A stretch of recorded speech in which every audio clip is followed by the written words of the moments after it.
you have never seen something like this. Countless families have been forced out from their homes, seeking refuge in overcrowded camps. The relentless rains have also crippled the region transportation network, hindering relief efforts and essential supplies.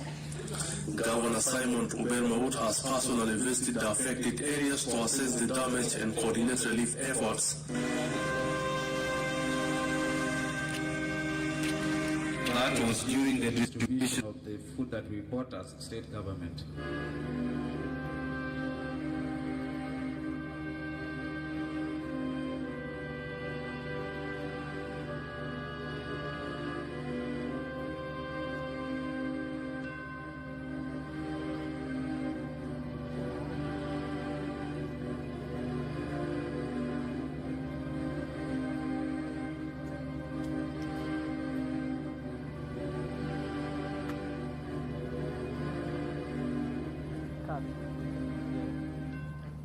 However, this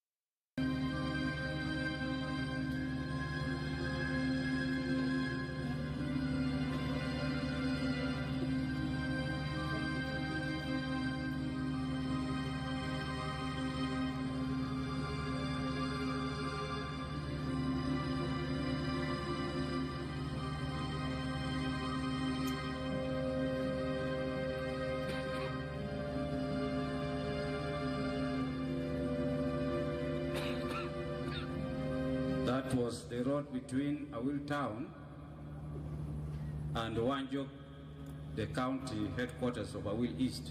The region is in dire need of food aid, clean water, and medical supplies. Are also as the embedded people of northern Bahr el Ghazal state struggle to recover from this devastating natural disaster, urgent action is needed to provide life-saving aid and support.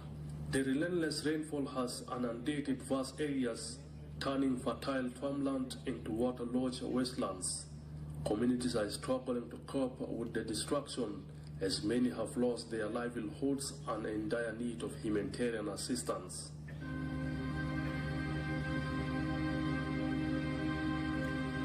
That is another road section between Awil town and Nyamlel, the county headquarters of Awil West.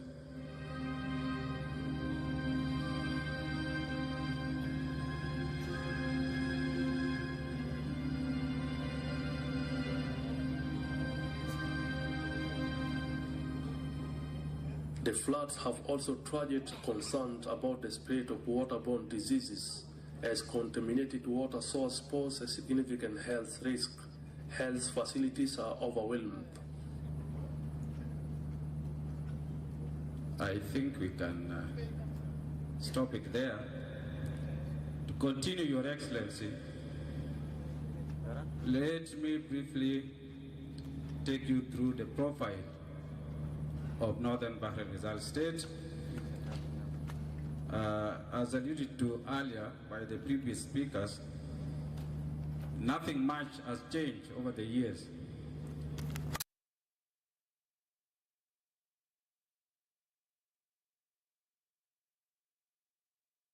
Of the state, its neighbors,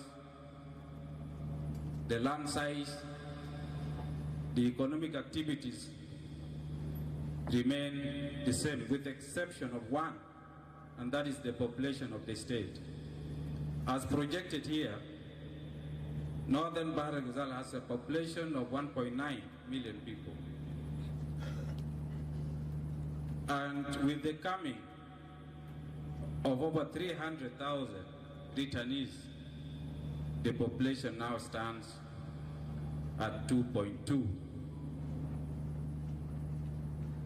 Looking at the vision, that is the vision of the state, a state that is peaceful, secure, prosperous, where good governance, and indeed good governance, exists in northern Baragazal state. Mission statement: to provide security and build human capacities of our people to enhance peaceful coexistence, rule of law, productive society for sustainable livelihood. Core values: integrity, accountability, inclusivity, transparency, innovation, and peacefulness. State key priorities: maintenance of peace, unity, and security.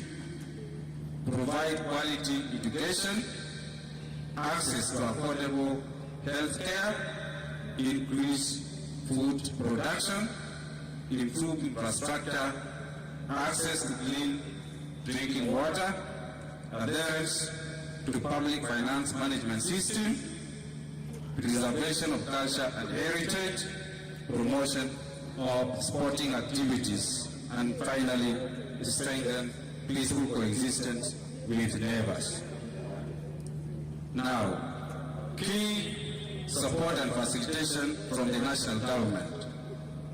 This presentation is in line with the guidelines we were given.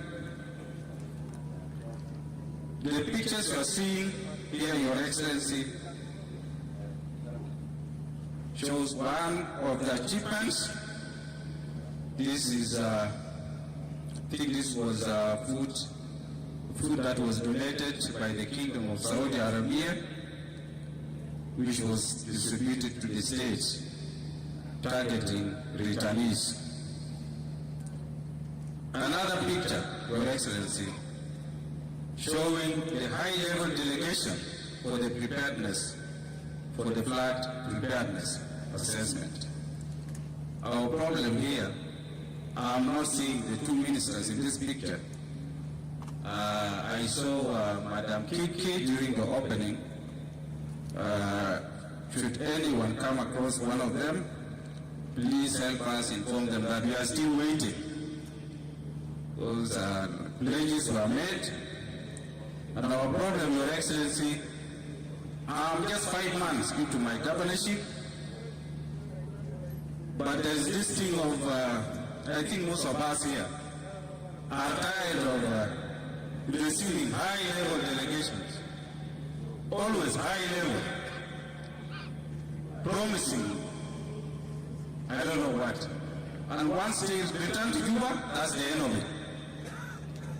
So I hope this particular team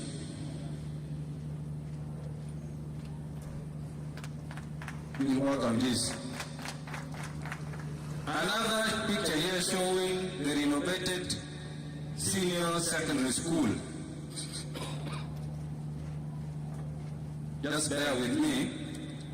I had to do it, although I'm a little bit well.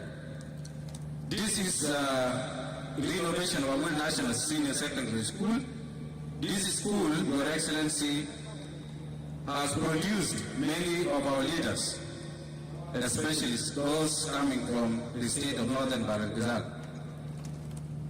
I think the Right Honourable Speaker here is one of the products of this school, if I'm not wrong. Another key achievement here is the construction of Santoyang Primary School in Awil Town. You could see the previous structure, the dilapidated one, and the new structure that has been put there. Here, this is the NCA, the National Communication Authority, handing over a telecommunication network in one of the Payams, Matol Payam of Awil East County. Key achievements for the state between November 2023 and November 2024. One is the purchase of 4,000 bags of assorted food items for the flood-affected victims. Again, the state government had to use over 300 million pounds to buy this food, and it was distributed for free. It's not that there was anything like cost sharing. That is one of the major achievements of the state government. These are the pictures showing the distribution centers as indicated above. This is Mupanya Wheat Wave Distribution Center. This is a continuation of the same. For all these pictures, now these are women, the beneficiaries leaving the distribution centers. Now, these two pictures show the visit assessment by the State Disaster Risk Management Council assessing roads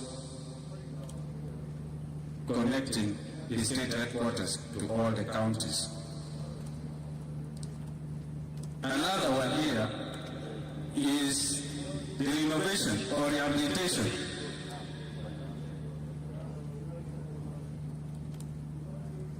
of two major road sections connecting the county of Awil East to the state headquarters and that of Awil West.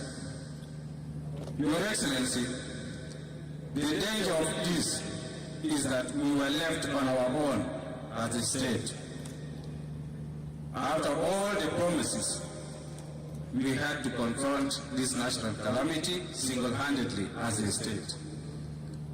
But again, our fear was that one of the counties that was about to be cut off, that is Awil East County.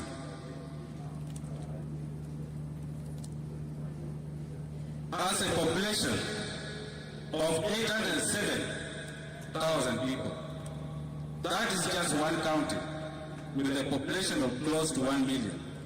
Just imagine a population like that completely cut off from the only referral hospital in the state. The situation would have been more uglier than what we are witnessing today. So the state had to struggle.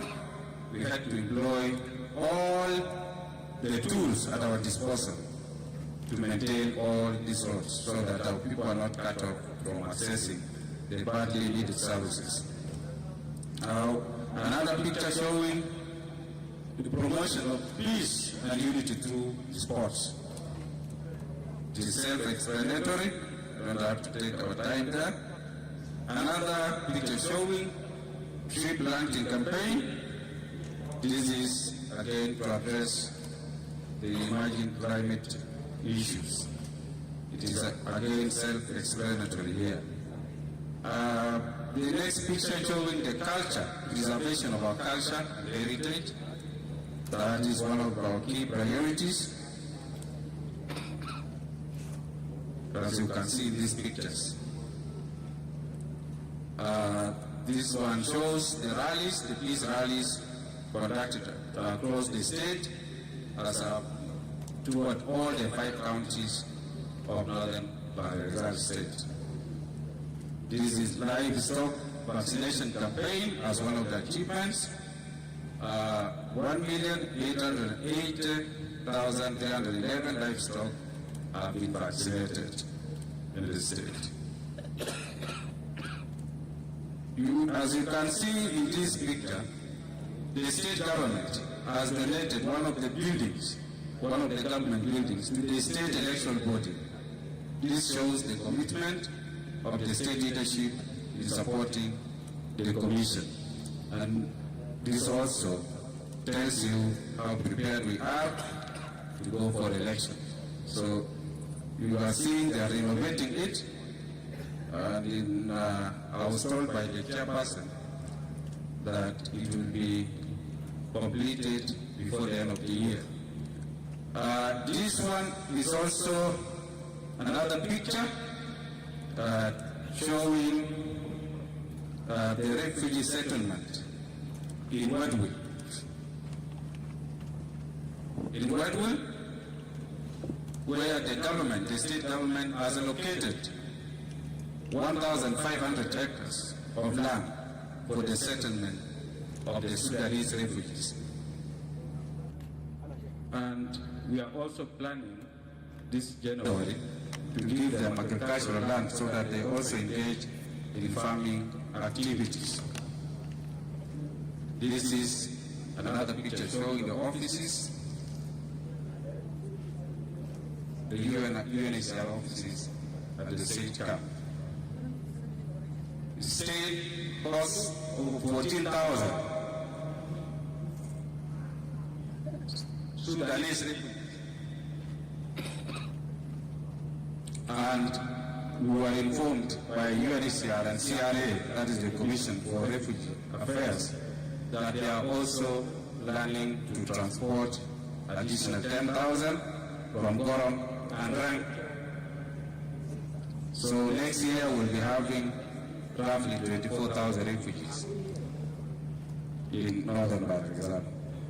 This is one of the joint development projects undertaken by the community with support from UNHCR.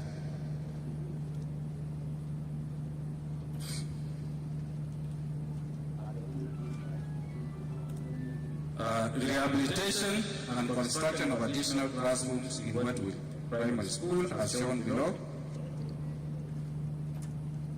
Construction of additional classrooms at Salva Primary School, again Wetwood.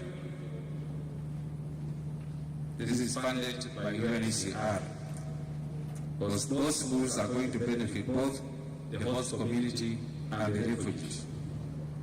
Now, this is one of the police stations constructed by UNHCR at the camp, at the settlement camp.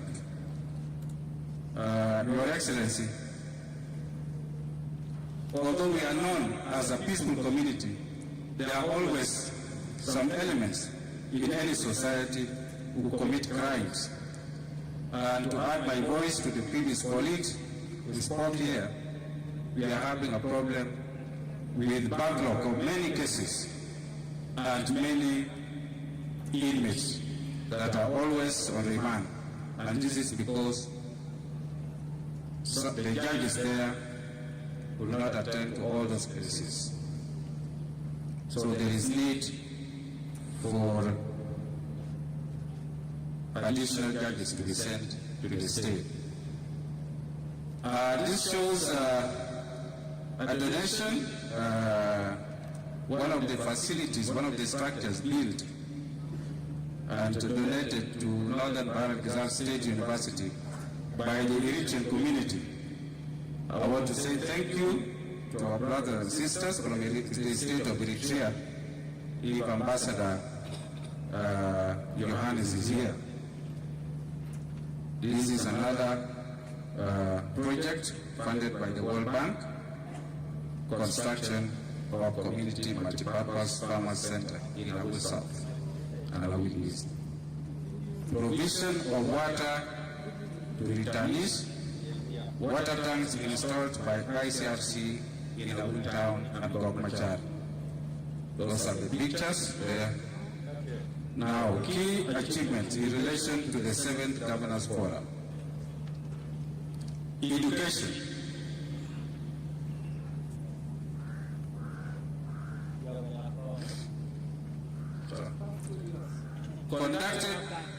Conducted teachers assessment test for over 9,000 teachers, that is 9,011 primary school teachers, including volunteer teachers, and 385 secondary school teachers by the staff from Rumbek University of Science and Technology.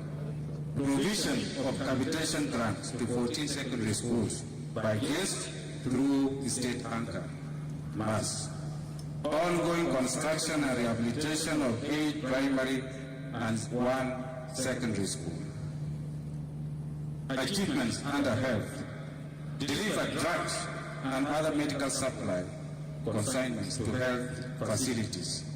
Allocated SSP 100 million to the State Ministry of Health to help monitor and contain the cholera outbreak. This was recently done as part of our response to the cholera outbreak. Due to rising cases of snakes and animal bites, the State Ministry of Health has supplied the counties with 140 vials of anti-venom vaccines. Our Health Science Institute enrolled 112 new students in 2024, in addition to 338 second and third year students. The institute also graduated 275 students in 2024. This includes clinical officers, registered nurses and midwives, and pharmacy technicians or pharmacists, 28 of them. Upgraded 8 PCUs to PCCs, 2 PCCs to county hospitals. That is, Awil East, one of the hospitals is based in Moralcon, for those who have been to Awil, one is in Awil West County. Capacity building of CSOs.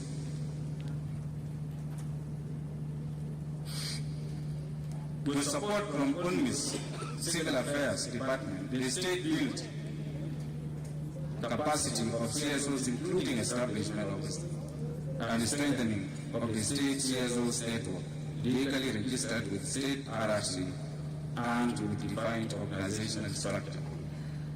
Cross-border peace dialogue.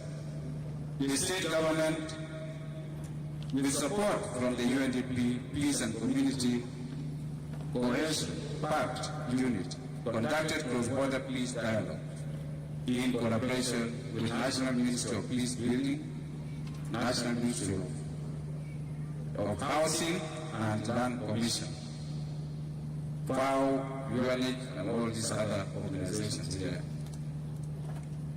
I don't want to take much of our time reading all this. Now, at the Big Impact Project, UNMIS has installed 2 solar-powered water systems. Were installed in Awil West, 1 at refugee settlement in Wadwil, and 2 solar-powered water systems along cattle migration routes in Ajana. A prison facility was also constructed in Awil South County. WFP flood response. To mitigate the impact of seasonal flooding, general food distribution provided targeted support to affected populations over a 3-month period using a mix of in-kind food and cash-based transfers, where 57,792 households were supported.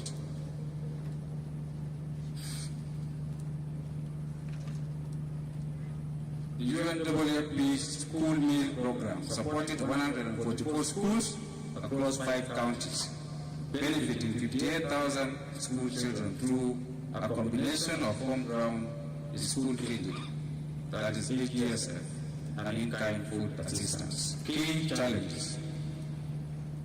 1. State is affected by heavy floods. And by this, we are talking of 91,665 households that have been affected by the floods, which translates to a population of 458,325 people affected. That is one challenge. Those are the pictures showing the devastation down there. Now, these are the roads. Most of our road sections, and I'm happy the Honourable Minister of Roads and Bridges is here. That is the state of our roads in the state. That is the condition of our roads there. You can see this is one of the roads that I said was maintained by the state government, was rehabilitated. That is the road going to Awil East. The water points. You can see the picture. This situation has really affected the people down there. The schools have not been spared as well. 229 schools were closed due to severe flooding, as you can see in these pictures.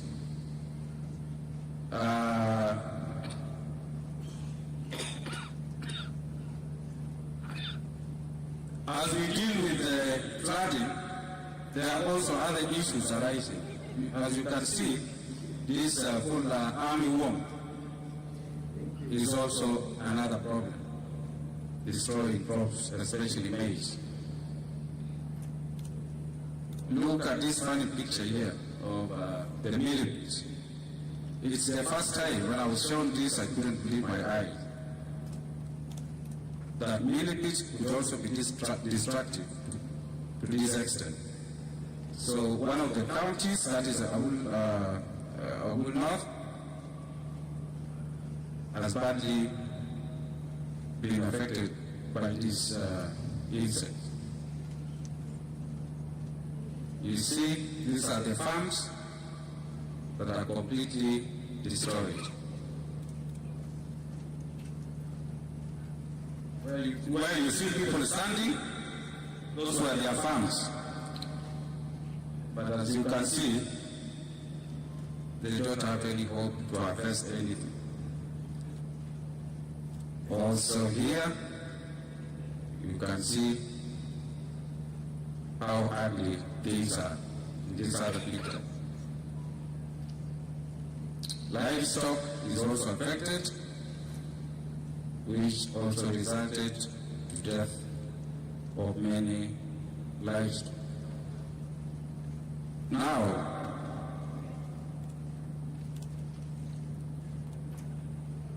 I think my secretariat people have skipped something here. That's the key challenges. I think this is one of the challenges.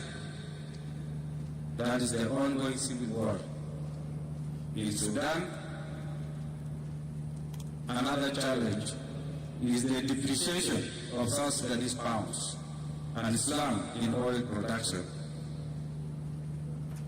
There, irregular payment of salaries and accumulated arrears has led to the demotivation of civil servants as a challenge. Now, way forward, or our recommendations. The Bank of South Sudan should formulate and implement monetary policies that will strengthen the SSB. The national government should find a way to pay all outstanding salary arrears to civil servants. That is the point that was emphasized by Governor Panka. The national government should empower the agricultural sector to support large-scale and commercial farming to employ the people, increase incomes, and reduce prices of essential goods in the market.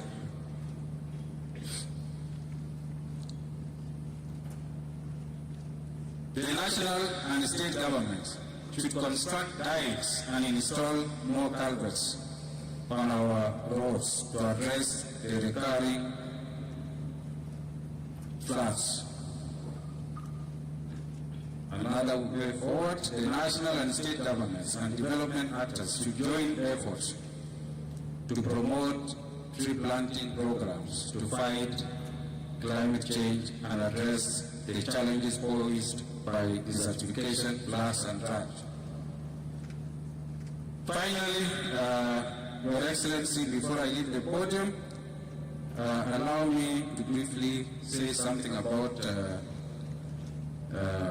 the bills whether some of our assemblies have passed some bills or not.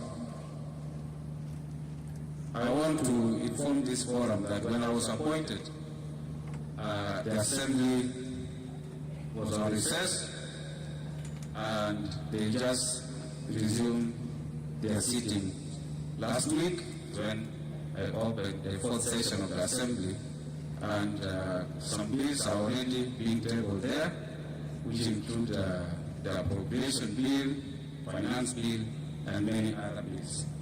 I hope by the time we go back, they would have worked on those bills.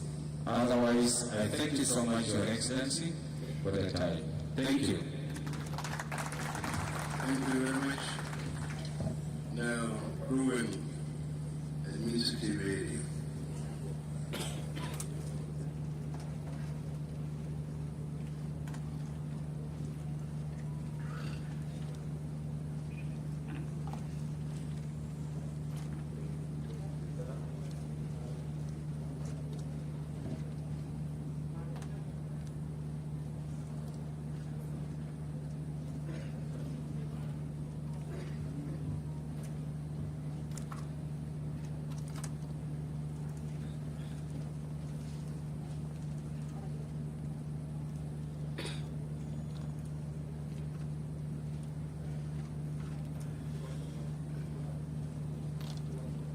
His Excellency Dr. Riek Mayardit, the first Vice President of the Republic of South Sudan, Right Honourable Deng Deng Akon. Oh, sorry, I didn't see. His Excellency Ustazi Taban Deng Gai, first Vice President of the Republic of South Sudan, Right Honourable Deng Deng Akon, the Speaker of the Council of the States, His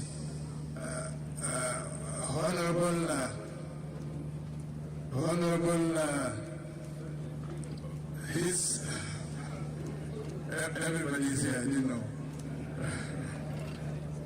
Honorable Deputy Speaker of the Council of the State,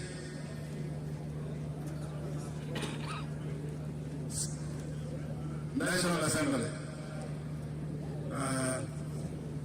Honorable National Ministers, His Excellencies, the states, governors, and chief administrators, members of the International Corps who are here today, the IGAD, distinguished guests, ladies and gentlemen.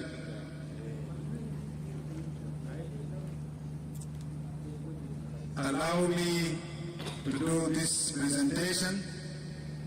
And before I start that, let me introduce myself.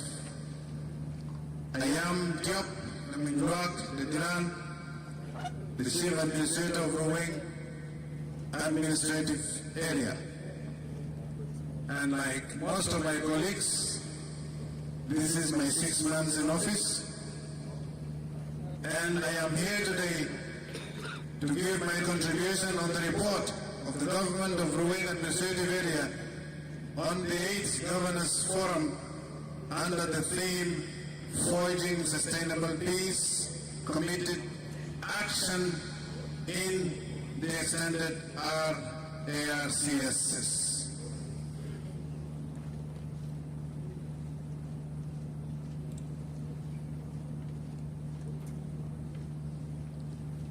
The Republican Order granting creation of Rowing Administrative Area pursuant to the Republican Order number 7/2020 for the creation of 3 administrative areas of Rowing, Abyei, and Pibor respectively. This order brought the number of the constituent units in the Republic of South Sudan to a total of 13. Ruweng is administered either jointly with other areas or on its own as an independent administrative officer, unit by the President of the Republic of South Sudan.